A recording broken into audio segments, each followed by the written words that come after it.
es costumbre bien nuestra, bien argentina, juntarnos para celebrar los cumpleaños.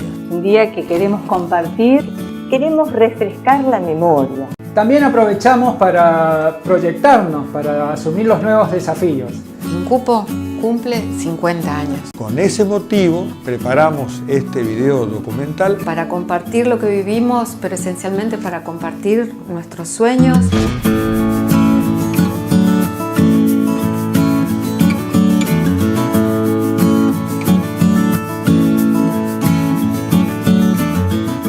¿Qué es INCUPO?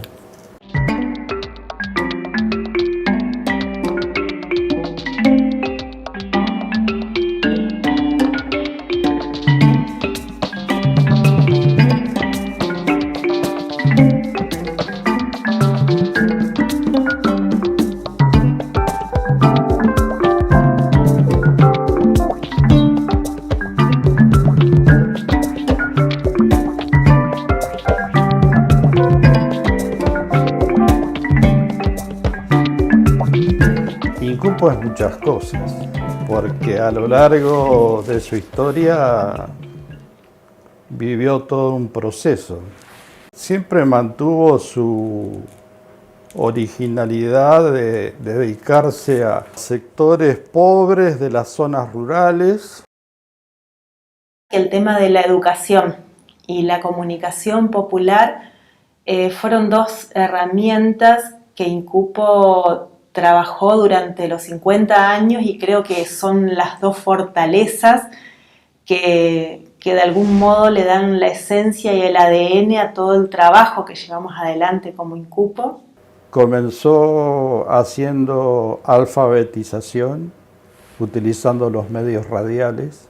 Esa alfabetización, si estaba bien hecha, llevaba a formar grupos comunitarios. Eso fue lo primero. Estábamos en un tiempo, principios de los 70, en donde había mucho analfabetismo de adultos especialmente, en los sectores rurales.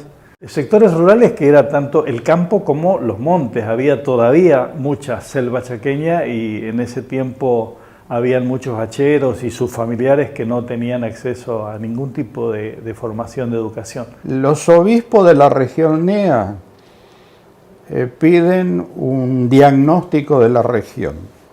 Ahí se detectan muchos problemas. Uno de los problemas era la falta de educación.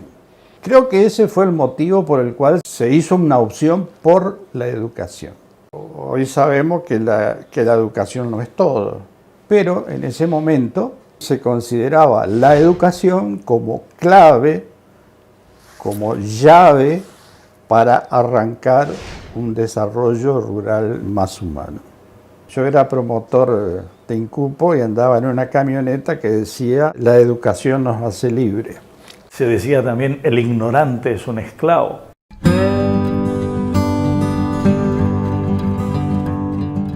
Me llamo Juan Emilio Cian. Me jubilé prácticamente trabajando en INCUPO. Bueno, soy Vicente Martínez. Estuve en INCUPO desde los años 70 hasta 94.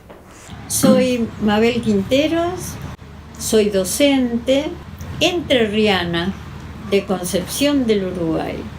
Mi nombre es Silvia Braidot, comencé a trabajar en INCUPO en el 2005. Actualmente formo parte del Consejo Directivo de INCUPO y estoy a cargo del Programa de Educación para la Ecociudadanía.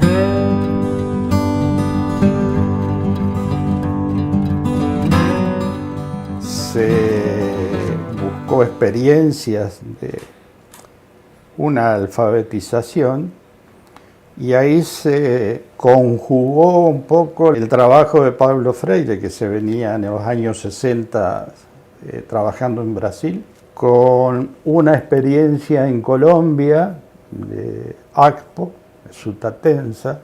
INCUPO estaba en la alfabetización de adultos por radio y nosotros teníamos que formar los monitores que tenían en sus comunidades esos grupos que seguían la radio y el programa.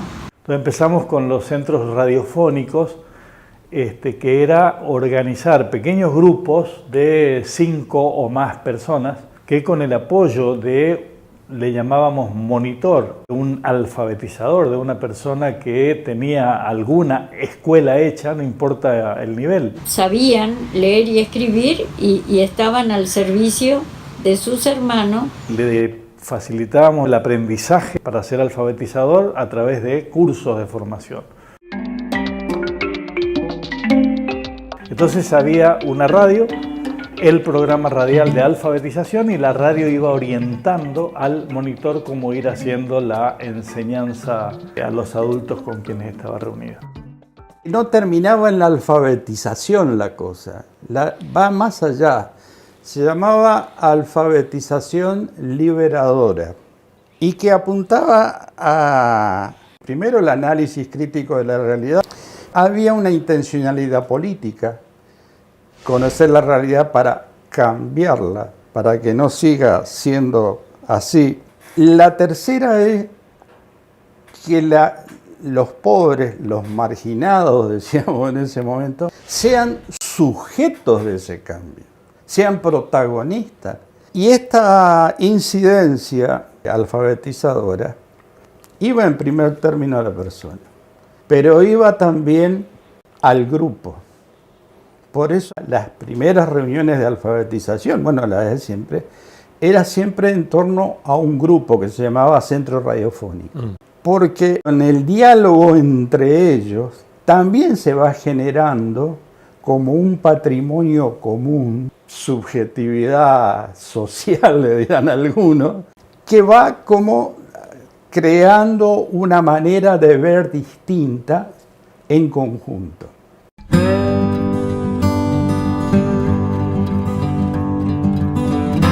Tiene varios nombres, pero se la llamó como educación popular. Algunas le llaman no formal o educación liberadora. Otros le llaman educación fundamental integral. El grupo tuvo cursos EFI. Empezamos a hacer cursos de formación de 1 mes, de 2 meses de duración en La Lola. Un curso estaba destinado a gente del campo y el siguiente curso estaba destinado a gente de barrios. Llamábamos cursos EFI, era Educación Fundamental Integral, donde jóvenes, varones y mujeres, durante la mañana se hacía formación humana, el desarrollo de una formación integral para las personas, y por la tarde era la enseñanza-aprendizaje de un oficio, tractoristas, corte y confección, peluquería, albañilería, plomería, electricidad.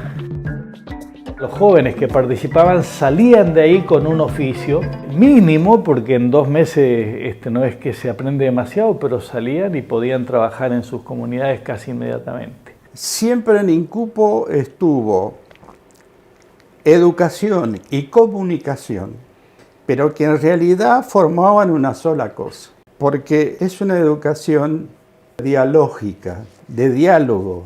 Recuperar la confianza en sí mismo es empezar a descubrir las cosas que yo sé y que a lo mejor vos no sabés, y al mismo tiempo captar las cosas que vos sabés y que yo no sé. Entonces, por eso es una educación que se da en el diálogo, partir siempre de la realidad y el respeto por la integralidad de la persona humana. Y otro elemento es la realidad puesta en un contexto cultural.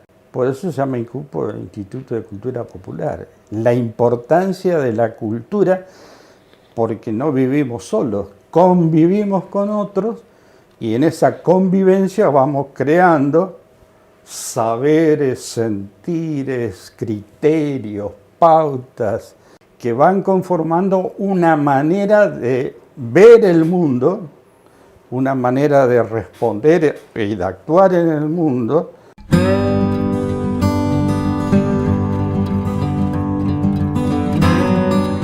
En el Chaco, donde yo trabajaba, la alfabetización por radio duró un par de años nomás. Y fue a partir de una experiencia con un grupo de campesinos de Villa 213. Un dirigente campesino de la zona, a mí personalmente me dijo: ¿nosotros para qué queremos aprender a leer y escribir si igual vamos a seguir siendo pobres? A mí me cuestionó profundamente, yo hice el planteo en Incupo, discutimos el tema y de hecho levantamos la cuestión de la alfabetización en ciertas regiones de Chaco y empezamos una experiencia de poner en marcha cooperativas de trabajo. Entonces hubo que buscar toda una metodología, un proceso que fuera recuperando la capacidad en sí mismo para empezar a hacer algo. Y siempre ese hacer algo comenzaba por cosas muy pequeñas, muy simples. Una vez que iniciamos el proceso educativo para, digamos, aprender a hacer cooperativa de trabajo y aprender a planificar y aprender a hacer presupuestos y aprender a programar también la producción agrícola, en ese caso era una producción más bien para el autoabastecimiento. Al poco tiempo, a los 6 meses o al año que pusimos en marcha esto, la gente de las cooperativas nos pidieron la alfabetización. Uno hace un esquema de una propuesta educativa y al confrontarse con la realidad, tenés que entrar a adaptar y a ponerlo en el contexto en el que está.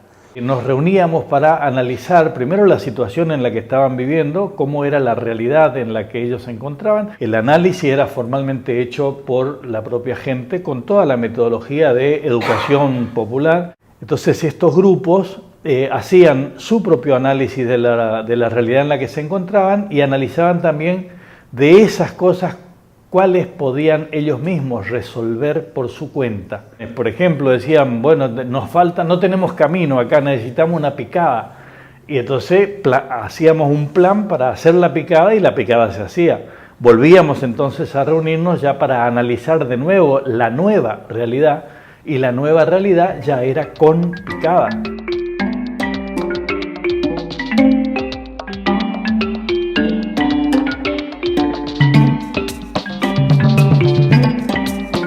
Otra de las cosas que se busca con el trabajo es que estos planteos no queden solo en las comunidades, sino que también pueda haber líderes, pueda haber participación en espacios de alcance más políticos. Muchas de estas personas jóvenes que participaron en esos procesos después tuvieron actuaciones de tipo política en sus comunidades, siendo dirigentes de mujeres, dirigentes de organizaciones populares de base de ellos, intendentes, concejales. Fue muy, muy interesante todo ese proceso.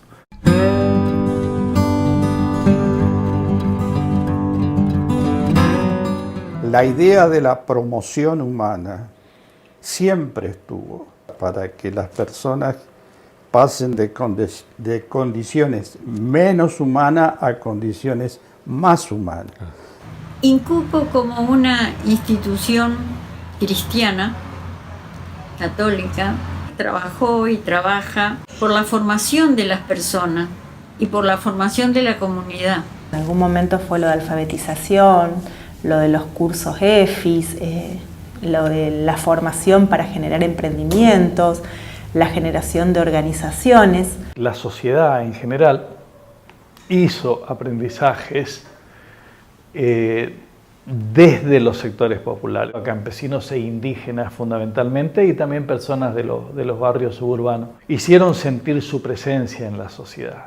Si uno mira la realidad, en ese sembrar cada día, en esa gota que cae, que perfora la piedra, creo que se avanzó mucho.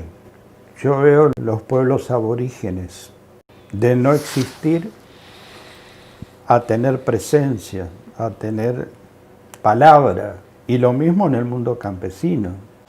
Me parece que ha sido un compromiso creciente en la contribución de un país mejor, de una comunidad mejor organizada. Más allá del aprender a leer, a escribir, a hacer cosas, a producir, a organizarse, una actitud frente a la vida, el saber expresarse, el saber decirse, el saber mostrar lo que uno quiere, lo que uno desea, me parece que es un logro muy importante de INCUPO.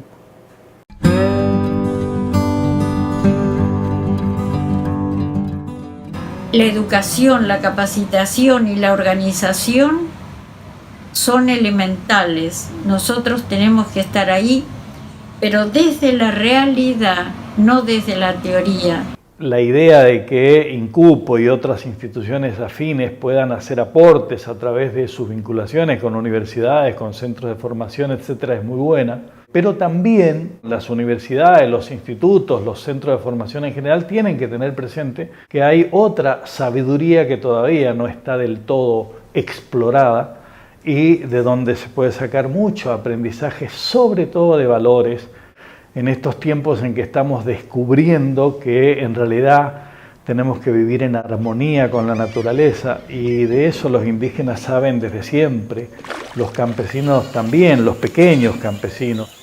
En la sociedad fueron sucediendo cosas con fuerte influencia mediática, cosas que hicieron perder valores, y hay que recuperar mucho de esos valores. Desde lo que todavía permanece y tiene fortaleza entre sectores campesinos, indígenas, entre los sectores más populares. Saben de sobra que se corta el árbol que se necesita, que se mata el animal que se necesita y que a los otros se los respeta.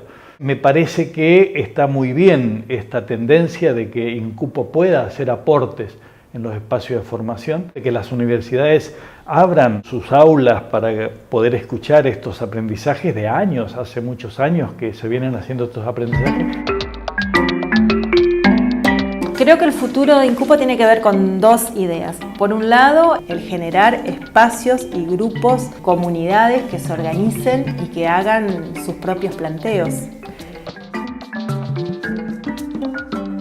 Otra de los planteos es el poder generar propuestas educativas sistemáticas que den respuestas a las necesidades que tienen los jóvenes y los adultos de las comunidades rurales. Es un desafío fundamental como INCUPO el poder generar distintas propuestas, como por ejemplo la agroecología, cómo planificar mi propia producción, elementos que tengan que ver con el derecho, y por otro lado poner en diálogo esto con las universidades, con la educación formal, con la educación secundaria, articularnos, porque creo que ambas se deben enriquecer, no es una o la otra, con distintas propuestas formativas que permitan mirar a la persona desde su integralidad y desde este ser sujeto capaz de proyectarse en su comunidad, desde su comunidad, como un sector que tiene un aporte importante para la sociedad. No es un sector de asistencia, es un sector productivo que vive de lo que produce y que permite la alimentación saludable de todos.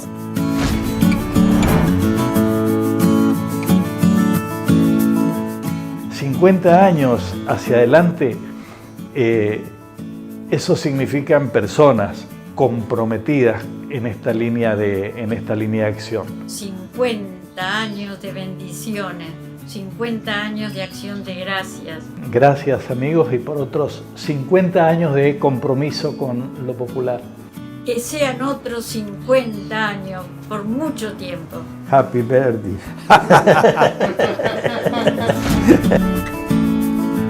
Producir alimentos aparecía como una alternativa no solamente para mejorar la economía en cuanto a autoconsumo, sino en cuanto a vender excedentes. Vimos la necesidad de comenzar a vender nuestro producto para así solventarnos económicamente. Tenemos familias que su principal ingreso es de la producción y la venta directa al público, que es la Feria Franca.